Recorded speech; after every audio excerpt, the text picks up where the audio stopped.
হে সম্মানিত প্রিয় বন্ধু, আসসালামু আলাইকুম ওয়া রাহমাতুল্লাহ। সবাই কেমন আছেন? আলহামদুলিল্লাহ। আশা করি সকলে ভালো আছেন। আল্লাহর কাছে শুকরিয়া যে আল্লাহ পাক রব্বুল আলামিন আমাকেও ভালো রেখেছেন। আপনারা দেখতে পাচ্ছেন এখানে যে বাক্যগুলো, এই বাক্যগুলো কিন্তু ৫ টা হরফ বা ৬ টা হরফ এভাবেই কিন্তু তৈরি করা হয়েছে। কোনোটায় ৫ টা আছে, কোনোটায় ৬ টা হরফ আছে। তো প্রিয় বন্ধু, আমি যেটা বলতে চাইছি সেটা হলো যে কোরআন শিখতে হলে অত্যন্ত গুরুত্বপূর্ণ বিষয় হলো যে বাক্যগুলো গঠন করা বা বাক্য বানান করে এবং রিডিং নিজে নিজে তৈরি করতে শেখা। এটা হচ্ছে অত্যন্ত গুরুত্বপূর্ণ একটা বিষয়। তো সম্মানিত প্রিয় দর্শক, যেহেতু এই বাক্যগুলো গঠন করা একজন নতুন স্টুডেন্টের কাছে খুবই কঠিন হয়ে যায়, এজন্য আমি কিন্তু প্রথমে ২টা হরফ দিয়ে বাক্য গঠন করা শিখিয়েছি, তারপরে ৩টা, তারপরে ৪টা, তারপরে ৫টা। আমার চ্যানেলে গেলে আপনি কিন্তু দেখতে পারবেন যে আমি ধারাবাহিকভাবে বাক্য কিভাবে গঠন করতে হয়, এই ছোট ছোট বাক্য যদি আপনি নিজে গঠন করতে পারেন, তাহলে কোরআনের বড় বড় যে আয়াতগুলো আছে, এগুলো আপনি খুব সহজেই নিজে নিজে রিডিং পড়তে পারবেন। এটাই হচ্ছে আমার মূলত টার্গেট।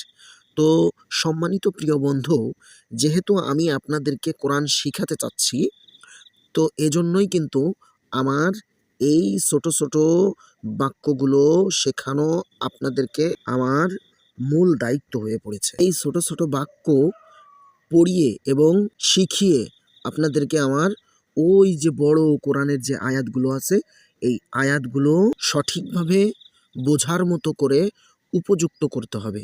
এটাই হচ্ছে আমার মূল দায়িত্ব। তো প্রিয় বন্ধু, আমি আপনাদেরকে এইরকম গুরুত্বপূর্ণ ভিডিওগুলি সবসময় দিয়ে থাকি। আপনারা শুধু স্কিপ করে দেখেন।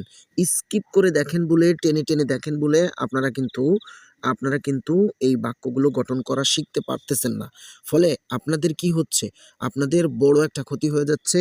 আমি কিন্তু আমার গুরুত্বপূর্ণ সময় নষ্ট করে আমি আপনাদেরকে ভিডিও দিয়েই যাচ্ছি। অথচ আপনারা কিন্তু কোরআন শিখতে পারতেছেন না। এই বাক্যগুলো গঠন করতে পারতেছেন না। এটা আপনাদের বড় একটা ক্ষতি হয়ে যাচ্ছে। তো প্রিয় বন্ধু, আজকে আমরা সরাসরি এই বাক্যে চলে যাব। যেহেতু আমাদের সময় কম, ছোট ভিডিও করব আজকে, বেশি কথা বলবো না। এই বাক্যগুলো যদি আপনি একবার তৈরি করতে শিখেন, তাহলে ইনশাআল্লাহু তাআলা আমি ওয়াদা করছি যে আপনারা কোরআনের আয়াতগুলো রিডিং পড়তে পারবেন। আল মুজাম্মিলু আল্লিয়ুনা উমাত্তিআকুন্না, এভাবে কিন্তু আপনারা রিডিং পড়তে পারবেন। ঠিক আছে? এই যে সব বাক্যগুলো রিডিং পড়তে পারবেন। তো প্রথমে কি করতে হবে আমাদের? প্রথমে কিন্তু এগুলো আমাদের বানান শিখতে হবে। এগুলো কি? বানান শিখতে হবে। এই বানান যদি আমরা শিখতে না পারি, তাহলে কিন্তু বাক্য গঠন করতে পারবো না প্রিয় বন্ধু। এজন্য ভিডিওটি খুবই গুরুত্বপূর্ণ হতে যাচ্ছে। তো ভিডিওটি স্কিপ না করে, না টেনে আমরা সরাসরি ভিডিওতে চলে যাই। দেখতে থাকি, ইনশাআল্লাহ পড়তে থাকি, আমার সাথে পড়ুন আপনারা। আপনারা আমার সাথে পড়লে ইনশাআল্লাহ পারবেন। তারপরে প্রথমে কি আছে? এই যে দেখেন, হামজা লাম জবর আল, মিম ঝা পেশ মুজ, আল মুজ, ঝা মিম জবর জাম, মিম জের মি, লাম পেশ লু। একদম সহজ। ঠিক আছে? আল মুজাম্মিলু, এই যে যার উপরে ৩ দোতলার যে চিহ্নটা দেখতেছেন না? এটা কিন্তু তাসদিদ। যারা তাসদিদ সম্পর্কে আমার ভিডিওটি দেখেননি, তারা চ্যানেলে গিয়ে তাসদিদ সম্পর্কে এই ভিডিওটি দেখে আসুন, তাহলে আপনি বুঝতে পারবেন যে তাসদিদ কাকে বলে। ঠিক আছে? আর তাসদিদুল হরফ কয়বার পড়তে হয়। আর যারা পড়ছেন তাদেরকে অসংখ্য ধন্যবাদ এবং তাদের জন্য দোয়া রইল আমার অন্তরের গভীর স্থল থেকে। আচ্ছা, তারপরে কি আছে? আইন লাম জের ইল, লাম ইয়া জের লি, ইল লি, ইয়া ও পেশ ইউ, নুন জবর না, ইল লি ইউনা। তারপরে কি আছে? হামজা পেশ উ, মিম তা জবর মাত, উমাত, তা আইন জের তিয়া, উমাত্তিয়া, কাপ নুন পেশ কুন, নুন জবর না, উমাত্তিয়া কুন্না। সম্মানিত প্রিয় বন্ধু, এই বাক্যগুলো যদি আপনি একবার বানান করে সুন্দর করে শিখতে পারেন, আল্লাহর কসম দিয়ে বলতেছি, আপনি কিন্তু এই কোরআনের যে বড় বড় আয়াতগুলো আছে, ঠিক আছে? এই যে দেখেন, এই নিচে আয়াতটা আছে, এই আয়াতগুলো কিন্তু আপনি রিডিং পড়তে পারবেন ইনশাআল্লাহু তাআলা। আপনি যদি একবার বানান করে সুন্দর করে বুঝতে পারেন, আমি যেভাবে বুঝাচ্ছি এবং পড়াচ্ছি, আমি যেভাবে পড়তে পারছি, আপনিও কিন্তু এভাবে প্র্যাকটিস করলে পড়তে পারবেন। তারপরে কি আছে? লাম জবর লা, ইয়া জবর ইয়া, লায়া, কফ পেশ কু, এভাবে কিন্তু আপনার বানান করা শিখতে হবে। লায়াকু, লাম নুন পেশ লুন, নুন জবর না, লা ইয়াকুলুন্না, এভাবে বানান করা শিখতে হবে। একদম সহজ, সিম্পল একটা বিষয়। যদি আপনি ধৈর্য ধারণ করে ভিডিওটি দেখেন তাহলে আপনি বুঝতে পারবেন। তারপরে কি আছে? ফা জবর ফা, মিম তা জবর মেচ, ফামাত্তাযাতি, ফামাত্তি, আইনাও পেশ উ, নুন, আইনাও পেশ উ, হানুন পেশ হুন, নুন জবর না, ফামাত্তিউ হুন্না। ঠিক আছে? একদম সহজ। এবার দেখেন, একদম সহজে চমৎকারভাবে শেখাচ্ছি আমি।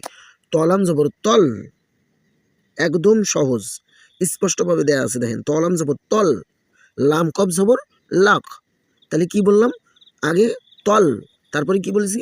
লাক, তল লাক, তারপরে তা পেশ তু, মিমাও পেশ মু। তাহলে তা পেশ তু আর মিমাও পেশ মু দুটো একত্রিত করে তুমু।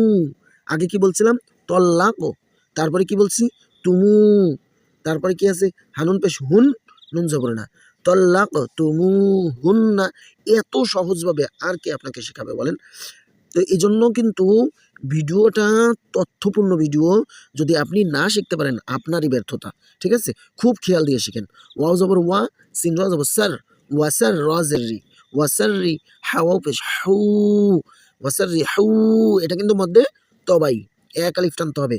হু, এক আলিফ টানতে হবে। ঠিক আছে? মধ্যে তবাই, এই মধ্যে তবাই সম্পর্কে আমার ভিডিও আছে, এটা আপনারা দেখে আসতে পারেন।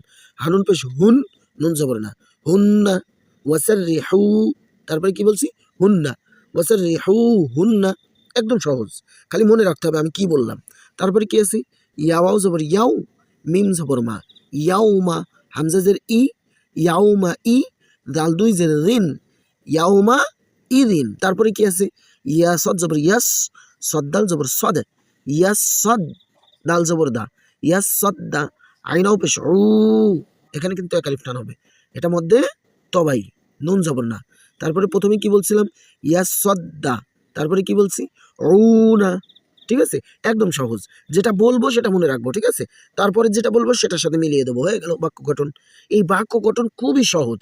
এইটা যদি একবার খেয়াল দিয়ে দেখেন, আপনি মনোযোগ সহকারে পড়তে পারেন, শিখতে পারেন আমি যেভাবে শেখাচ্ছি, তাহলে আপনিও আমার মতো পারবেন। প্রিয় বন্ধু, এটা কঠিন কিছু নয়। আল্লাহ পাক রব্বুল আলামিন কোরআনকে সব থেকে সহজ করেছেন। ঠিক আছে? আপনি যদি একবার তাকান, এই যে দেখেন এখানে স্পষ্টভাবে দেখাচ্ছি, একটা দাগ দিলাম, এরকম দাগ দিলেই কিন্তু আলিফ হয়ে যায়। ঠিক আছে? তারপরে যদি আপনি এভাবে একটা দাগ দেন, এভাবে আরেকটা দেন, এভাবে আরেকটা দেন, এটা কিন্তু বা হয়ে গেল। ঠিক আছে? উপরে দুইটা ফুটা দিলেন, তা হয়ে গেল, তিনটা দিলেন, সা হয়ে গেল। ঠিক আছে? কোরআন আল্লাহ পাক রব্বুল আলামিন সহজ করেছেন। অপরদিকে আপনি ইংরেজির প্রথম অক্ষর লিখতে যান, একটা দাগে হবে না। অন্যদিকে বাংলার প্রথম অক্ষর লিখতে যান, একটা দাগে হবে না। দেখেন কতগুলো দাগ দেওয়া লাগে। হ্যাঁ, ১, ২, ৩, ৪, আবার সৌন্দর্য করতে গেলে এই একটা ৫। হ্যাঁ, এবার দেখেন ১, ২, ৩, দেখছেন? একটা বর্ণমালা লিখতে গেলে ৩ থেকে ৪টা দাগ দেওয়া লাগতেছে। অথচ আল্লাহর কোরআন আল্লাহ কত সহজ করছে। একটা দাগ দিচ্ছেন, আলিফ হয়ে গেল। হ্যাঁ, তাহলে আল্লাহর কোরআন কত সহজ। তো সম্মানিত প্রিয় দর্শক, আপনারা যদি একটু খেয়াল দিয়ে দেখেন তাহলে কিন্তু এটা শিখতে পারবেন। তারপরে কি শব্দ আছে? শিন র জবর সার, র, নুন জের রিন, সার রিন, নুন ফা জবর নাফ, সার রিন নাফ, ফা খাড়া জবর ফা, এক আলিফ টান হবে, এটা মধ্যে বদল। তারপরে কি আছে? সা খাড়া জবর সা, তারপরে প্রথম এই কয় হরফে কি উচ্চারণ করছিলাম মনে রাখতে হবে। সার রিন নাফ ফা, সা খাড়া জবর সা, তাজেরটি সাতি, সার রিন নাফ ফা, সাতি। ঠিক আছে? তারপরে কি আছে? শিন র জবর সার, র ইয়া দুই জবর রয়, এই যে রর উপরে দুই জবর আছে দেখছেন? সার রয়। এখানে কিন্তু ঈদগামে বাগুন্না, এই ঈদগামে বাগুন্না নিয়ে আমি আর একটা ভিডিও করব। এই ভিডিওটা আমার দেওয়া হয়নি এখনো, এই সম্পর্কে আর একটা ভিডিও করব, সেটা ইনশাল্লাহ আপনারা সবাই দেখলেই বুঝতে পারবেন। এটা হচ্ছে ঈদগামে বাগুন্না। ঠিক আছে? তারপরে কি আছে? সার রয়, ইয়া জবর ইয়া, র জবর র, ইয়া র, সার রয় ইয়া র, হাউলটা পেশ হু, এই উল্টা পেশ, এটা কিন্তু মধ্যে বদল। এই মধ্যে বদল সম্পর্কে ভিডিও করা হয়েছে, অনেকেই দেখছে ইনশাল্লাহ। সবার জন্য দোয়া রইল। এই ভিডিওটা সর্বোচ্চ শেয়ার হয়েছে, অনেকেই দেখছে। নতুন চ্যানেল যেহেতু আমার জন্য 200, 300, 400, 500 ভিউ হওয়া মানে কি আমার জন্য বিরাট খুশির ব্যাপার।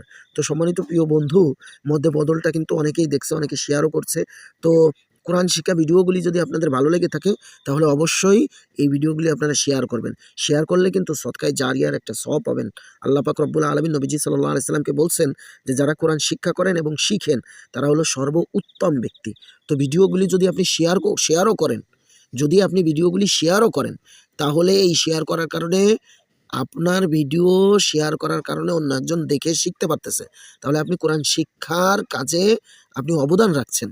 তাহলে কি আপনিও কিন্তু সর্বোত্তম ব্যক্তি হিসেবে গণ্য হবেন ইনশাআল্লাহ তাআলা।